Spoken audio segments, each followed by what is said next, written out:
after e4, d5, pawn takes, black can choose to play c6, which is the Scandinavian gambit. White takes the pawn, accepting the gambit. So now black can continue gambiting by playing e5. We're going to look at that, but also can just take the pawn in c6. Let's look at the most violent gambit, which is the one with e5 coming next. This is the next move, e5. White now can take the other pawn, and black can develop the bishop in fianchetto. Of course, black couldn't have waited one more move to take back. So the thing is, it looks like one of those scary games where black is just able to play some very strong attack. He's got bishop developed. This bishop is developable. The queen as well from anywhere. The knight has access to d7 as well. The knight has got access to two different squares, and black has a pawn in the center as well. So the thing is, there's nothing to worry. White has to play very accurate though, and knight f3 is the next move. We will try to castle as soon as possible and secure the advantage by quickly going to swap pieces and go for a winning endgame. The violent attack consists of going with the pawn to e4 now. That's not a problem. Bishop e5 check. And after knight to c6 and knight to d7, let's say knight to d7 for example, knight to e5 will come anyway. And now there's double attack on these two. And so after the only move, which is knight to f6, defending this a little bit more. Also maybe bishop c8 would have been possible, but it looks just really stupid. It wouldn't have made sense to develop the bishop in fianchetto to just put it back. So after knight f6, we can just start swapping. Knight takes. And now, crucial in this kind of situations, d4, because otherwise the gambit of the black player will just be effective, right? In a way that, yeah, of course, it's not like black is going to win, but we gotta finish the development, and part of the development is to have a pawn in the center. Otherwise, black has got too much freedom, and also we want to castle. After castling, the white player will be completely fine right now, and also we are threatening to play bishop to f4, the usual moves, knight to c3, and anyway, queen a5 is not a problem because knight c3 will just be defending the bishop. After, let's example just to conclude this line, because this line is the craziest one. I wanted to show it first so that we can move on to the more serious lines. After pawn takes pawn en passant, which looks that makes sense because of bishop going to g2, stopping the white player from castling. The white player just castles, so we don't take back the pawn. If black goes on with development, we take the pawn back with the queen to keep our pawn structure safe, queen d3. And now we have so much attack on the knight, and the black player will not be able to castle without losing material. Pawn a6 is completely ineffective in this type of in this Scandinavian gambit because bishop a4 cannot be pushed by the pawn in b5 because the pawn in b5 doesn't exist. So we are completely winning. If instead of a6, black plays bishop to c8 just so that he can castle, then bishop to f4, stopping the rook from developing, keeping this rook in a8 trapped. So after a6 and bishop to c6, the rook is able to go to this square, and so maybe put more defensive at d7 and try to develop in this kind of way, reaching the 7th rank basically. Still, white continues with queen to d4, cancelling that idea immediately also because of this situation. It's completely won for white. In this situation, earlier we went through bishop e7 developing, and then we took back. What happens if black just takes the pawn? Well, we have to take back, of course. The black player now is only down a pawn. But at the same time, so we've lost the pawn that we had, the extra pawn that we had won during the development because of the gambit. But at the same time, white managed to also give some priority to development, and the white king is completely safe right now. After rook to c8, developing the rook and coming with an attack on the queen, knight simply goes to c3. We don't worry about the knight being pinned because there are no pawn in d or pawn in b. That means this knight is here to stay forever. So after bishop to b4, an idea of messing up the pawn structure, because then we will have to play with we will have to take back with the pawn. White continues with the check, so that just stops this idea from happening. And let's remember that this knight cannot move, this bishop cannot be attacked. I mean, it wouldn't make any sense because we can just go to a4. So that is a terrible position. If after the check, then king f8, rook to d1. Two attackers over the knight, only the queen is defending, so the black player is in big trouble. Bishop c6 cannot be played, simply because of bishop takes, rook takes, and then queen a4, attacking these two. And if the rook moves away, then we have too much attack over the knight, and also we still have still attacking the bishop, so white is winning. Again, after rook f8, after rook d1, if black tries to defend the knight with rook, also because the knight can't move since it's also pinned by the rook, rook to c7 is met by bishop to f4, also winning material. By the way, in this position, we went king to f8 after the check of the rook, so rook e1. What happens if the bishop simply retreats? We have this thematic bishop g5 move, and here we're just winning. Everything's pinned. That's why the Scandinavian Gambit is not a good one. f6 doesn't work because of rook a to d1. We're going to ignore the bishop getting taken, but then we have these ones attacking, and so we'll be winning material. So let's make a recap. We take the pawn of the c6 comes now because we're showing the Scandinavian Gambit in this video.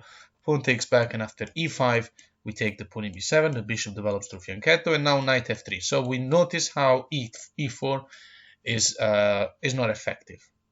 What happens after knight f6 then?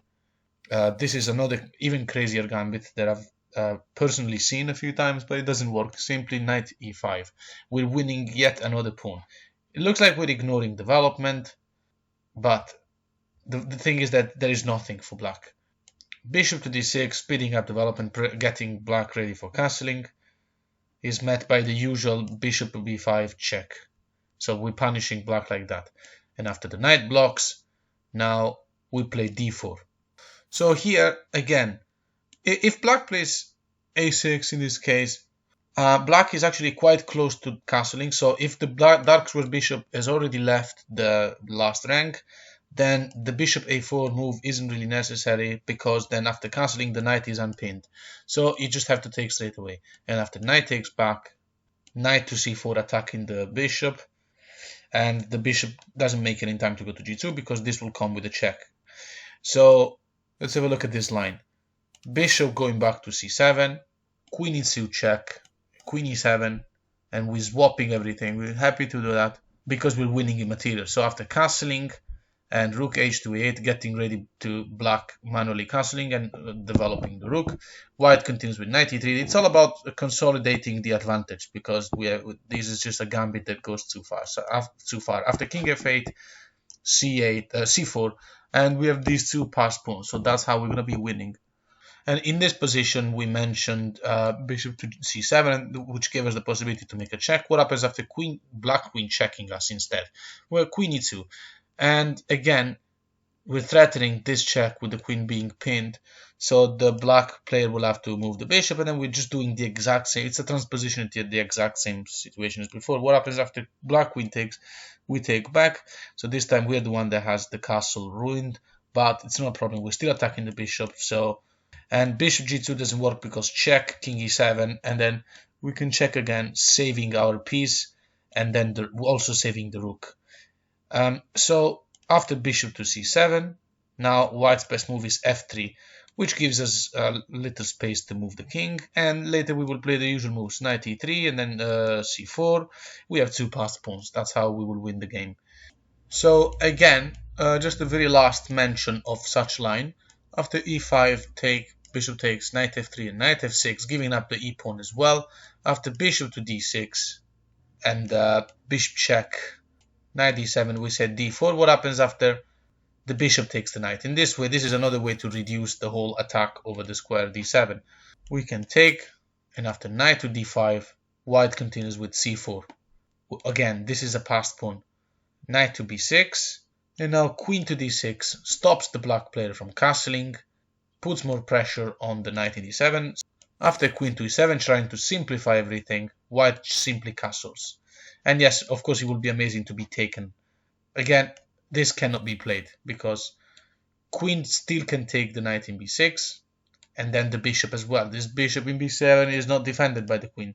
So after instead queen takes and pawn takes, black castles, white just capitalizes with knight to c3.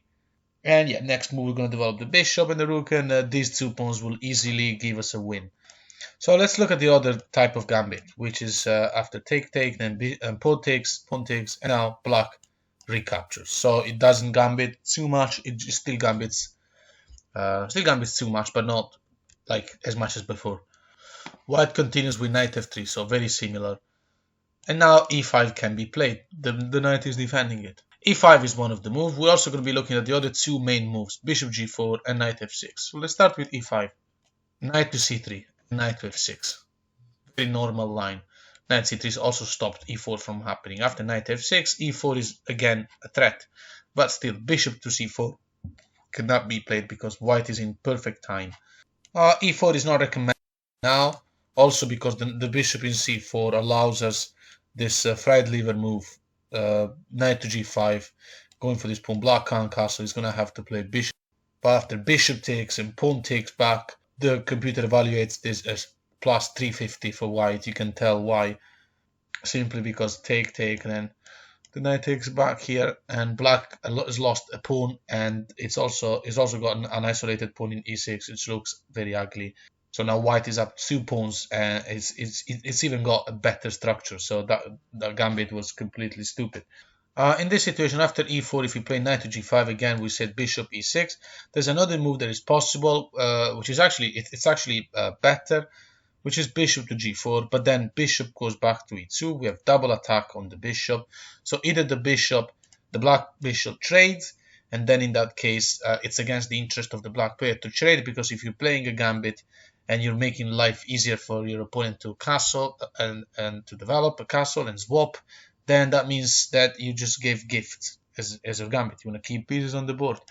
And if black plays bishop to f5, for example, keeping an eye on the pawn in e4, d3 should put white in a comfortable position, because it's suggesting a lot of swaps, and we're also threatening to just take.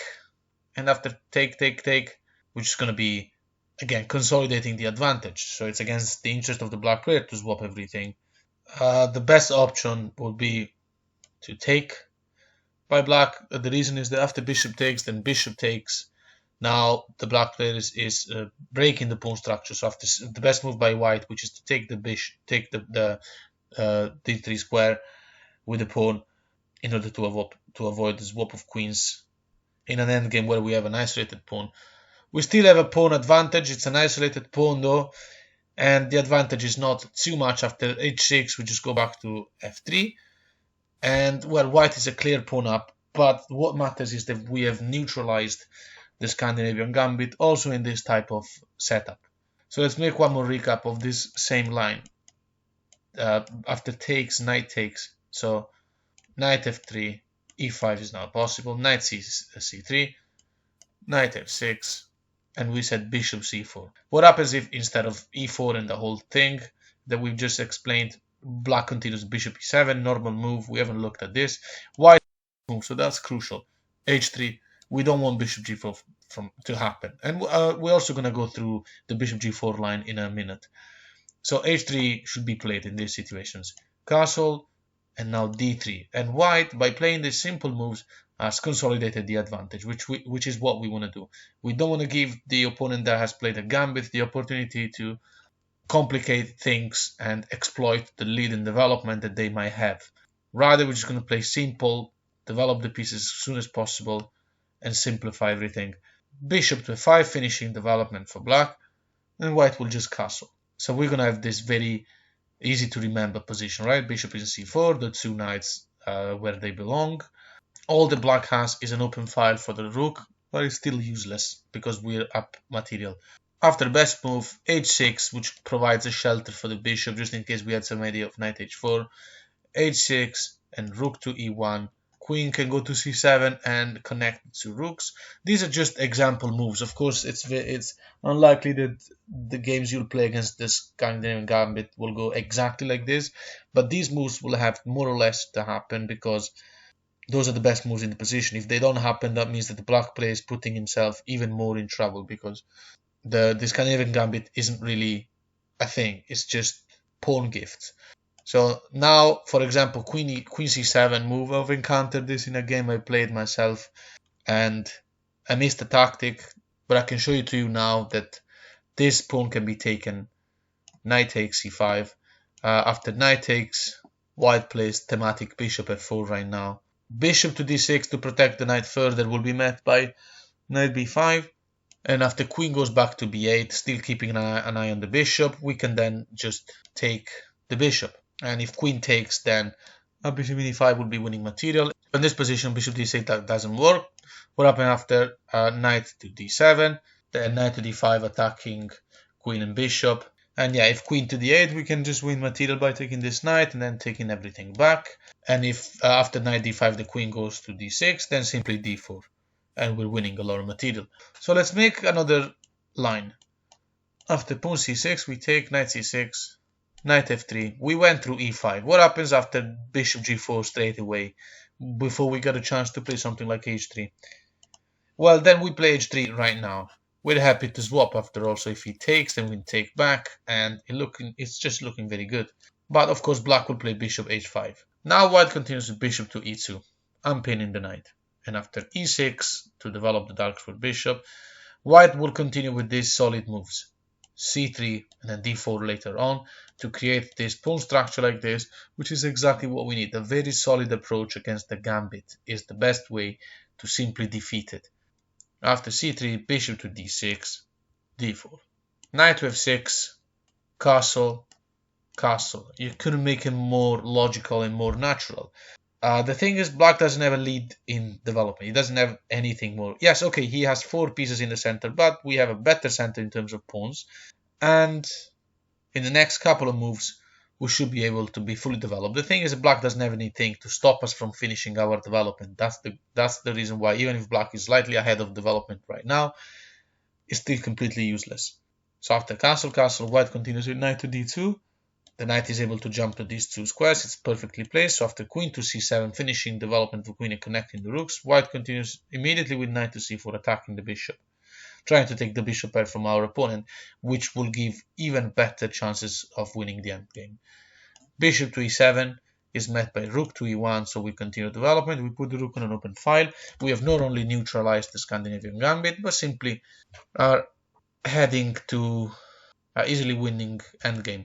Rook a to d8, and now white take this knight away from the attack of the queen, which couldn't happen anyway anytime soon, but still white continues with knight to e5, and again we're still happy to swap everything. Knight on e5 in this type of positions with the pawn in e6, the pawn in f7 and the knight in f6, as you know, it's perfectly placed, because the only way to kick it out would be something like knight to d7 and pawn to f6, which makes e6 even worse. And the knight even trading then will give us the pawn in e5, which will stop the knight from being in f6, and that will make our bishops stronger, especially because the queens are still on the board. So after bishop to d6 now, for instance, white continues with bishop to f4, and we're fully developed. And we just want to trade everything. The white player is threatening to take the knight in c6. This knight doesn't really have anywhere to go to refuse such exchange. Anywhere that makes sense, actually. White's already got the majority of pawns on this area, so we in case we'd be happy to play even b4, b5. Well, it depends on what black does. Knight c6 with a threat on the rook, and so bishop f4 will not be possible, so we can take and win material. If knight c6, queen takes back, then still we can keep trading stuff and go to a winning endgame. So what happens after knight takes, for example, and then we take back, bishop takes, we can't take back with the pawn, so we can't have our pawn in e5 attacking the knight in f6. We're gonna have to take with the knight, and after best move bishop takes, then queen takes. White closes the deal after knight to d5 by playing a4, and nothing stops us from exploiting this majority on the queen side against this minority. Last line we're gonna look at, c6, knight takes, knight f3, we went through e5, bishop g4. Let's look at knight f6 immediately, which is not a transposition of previous situations, because after best move, which is bishop b5, black can play this move, and this has to be seen, because the idea is, of course, we want to take the knight and force black to take back, isolating the pawn and go to a trying to simplify, because our opponent played a gambit, so we just want to simplify, trade as much as possible, of course. But after bishop to d7, we don't really have this choice. d4 is the best move. After e6, best move is to castle. And after bishop to e7, we played this. Now, you must have seen this pattern before. It's a setup that is just super solid, and it's the best way to play. So the Scandinavian Gambit is when they give you the pawn in d5 and then the pawn in c6 as well. In the beginning of the video, we went through when they also give you the b pawn. But anyway, this creates minority on the queen side, and that's what you need to be focusing on. That's why a4, c4, c5, such moves will potentially happen, will have to happen before even. After c3 and a6, how do we deal with this? Well, we don't really have a reason to, because it's an open game. We don't, in this type of game, we don't give the bishop for the knight, because then the bishop will take back, and it's a, we lose the bishop pair for nothing. So bishop to d3 is the best move. This bishop can't be removed or harassed because knight b4 is not possible. So d3 is sitting gloriously. After castling, rook to e1, and again the Scandinavian Gambit has been refused, neutralized properly. Let's have a look at this idea, b5, with the idea of maybe going to b4. Just doesn't work. They've tried it against me, and this is how I should have played in the most accurate way. Knight to d2, trying to go to e4. So after rook, the natural looking rook to c8, well, that's not good because white can just crash the queen side. a4, we have two attackers over b5. We're going to be winning soon, and b4 is not possible in this case, so that b4 plan was completely neutralized because bishop a6 will come with a threat.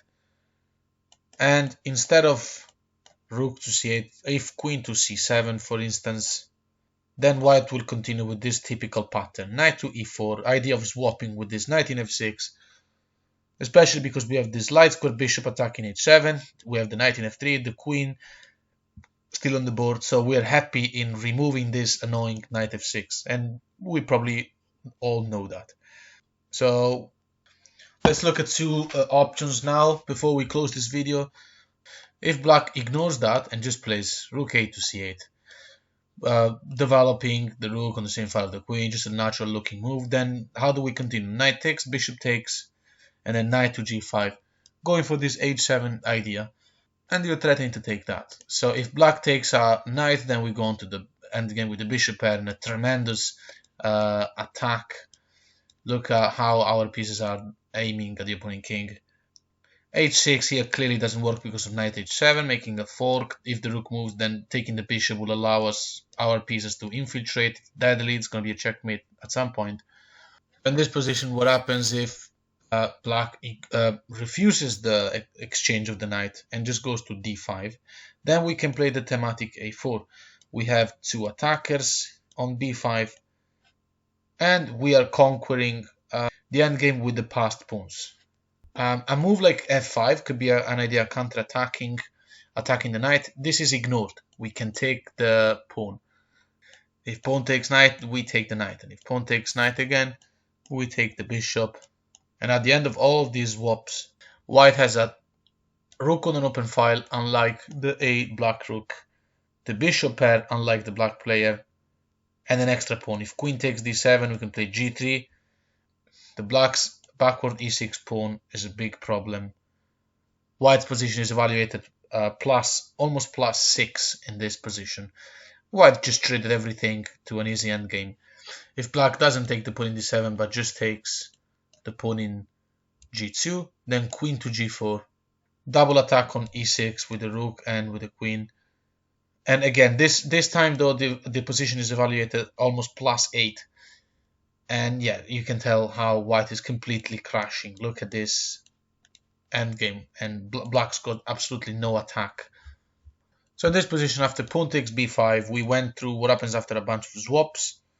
If instead black doesn't take our knight but just takes back, then we can first swap rooks, takes, and then play knight to c5, saving the knight. We still have an attack on b5.